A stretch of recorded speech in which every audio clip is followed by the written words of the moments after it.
Salut les amis. Il y a plein de personnes qui nous posaient les questions. Je cours, je fais du jogging, je veux commencer du sport, mais j'arrive pas à avoir des abdos, j'arrive pas à bien me définir. Donc on va vous expliquer pourquoi courir, c'est pas vraiment le meilleur choix pour perdre du poids, bien se définir et se muscler. Bien se construire.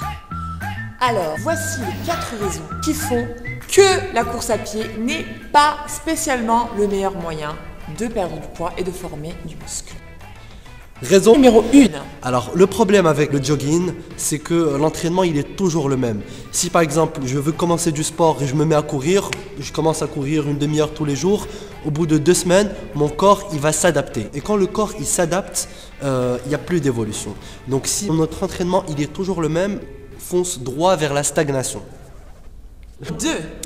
Alors ce qu'il faut savoir aussi, c'est que le jogging, c'est un exercice qui n'est pas si complexe que ça. C'est un exercice aérobique. On va essentiellement travailler les capacités cardiovasculaires et les capacités respiratoires. On va aussi travailler légèrement les muscles, mais vraiment dans une intensité qui est très faible et spécialement le bas du corps. Si on veut faire que ça, on va créer des déséquilibres, on va manquer de force musculaire. Et donc il faut vraiment essayer d'équilibrer avec d'autres exercices.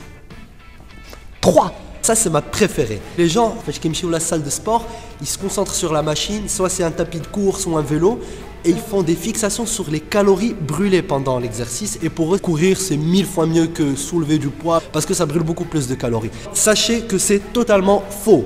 Le gros problème, ce type de cardio, c'est qu'on va brûler des calories pendant l'effort. Si je fais 30 minutes de vélo ou de jogging, je cours, je brûle des calories pendant les 30 minutes de l'effort. Contrairement à si je fais des exercices où il y a un peu de stress sur les muscles, des squats, exercices avec des poids, des kettlebells, je vais brûler des calories pendant l'effort, mais je vais continuer à brûler des calories tout au long de la journée parce qu'il y a tout un processus de récupération qui s'enclenche. Il y a des tissus musculaires qui vont être réparés et ça brûle énormément de calories au repos. Quand on court beaucoup, on ne va pas développer assez de muscles. Et les muscles au repos, ça brûle plus de calories. Je vous donne un exemple simple.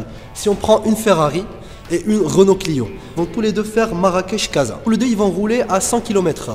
C'est qui va consommer plus d'essence. C'est bien sûr la Ferrari parce que c'est un gros moteur. Alors c'est le même principe chez l'homme. Je fais 80 kg, quelqu'un d'autre fait 80 kg. Si je fais plus de muscles, moins de graisse, au repos, en faisant la sieste, je vais brûler beaucoup plus de calories. Pour augmenter son métabolisme de base, on a intérêt à développer sa masse musculaire. Raison numéro 4. Il faut savoir que si on court beaucoup, ça met beaucoup de stress, ça augmente le taux de cortisol qui a tendance à stocker des graisses et on baisse le taux de testostérone qui a tendance à diminuer la prise de graisse et à augmenter le métabolisme. Si on rajoute à ça des problèmes récurrents chez les coureurs, on a des problèmes d'articulation. Dans des cas extrêmes, chez les personnes qui courent des heures par semaine, chez les marathoniens aussi, on peut voir qu'il y a même des problèmes cardiaques, il y a des relâchements du cœur juste après les compétitions. Donc tout est dans l'équilibre. Les gars, il faut toujours doser entre toutes les pratiques sportives. Donc maintenant, si vous vous demandez quoi faire, par quoi je commence, je vais vous donner 4 conseils à appliquer. Première des choses, il faut commencer directement par du cardio et du renforcement musculaire parce que pour maintenir sa posture stable pendant de longues distances, il faut avoir des muscles assez forts. Donc on commence par les deux en même temps, renforcement musculaire et cardio. Deuxième des choses, on va toujours varier l'intensité, les distances, la vitesse le cardio. Par exemple, si je fais de la course à pied 3 fois par semaine, je ne vais pas faire tout le temps la même distance, tout le temps la même durée. Des fois, je vais faire des sprints, je vais courir un peu plus vite, des courtes distances, des fois un peu plus lent.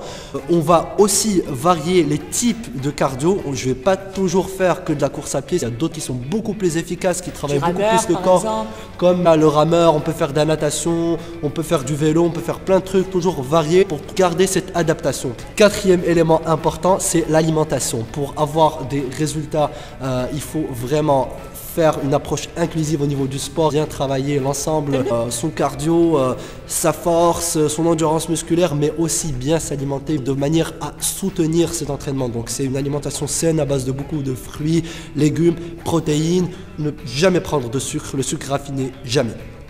Jamais. Oh. Non, jamais. Conclusion, ne faites pas que la course à pied. Faites ça aussi, ça aide à perdre du poids, à avoir des abdos. On vous laisse sur cet épisode. Si vous avez des remarques, si vous voulez qu'on fasse des vidéos sur autre chose, sur un truc spécifique, n'hésitez pas à mettre un pouce bleu sur la vidéo, à laisser le truc en commentaire. On vous dit à bientôt. Ciao. Tu fais comme les vlogueurs, le truc de pouce bleu. Bon, on est vlogueur en même temps. Celle-là, je vais la garder. J'ai fait comme les blogueurs, oui. J'ai fait comme Amine, comme Sophia Amine, j'ai fait.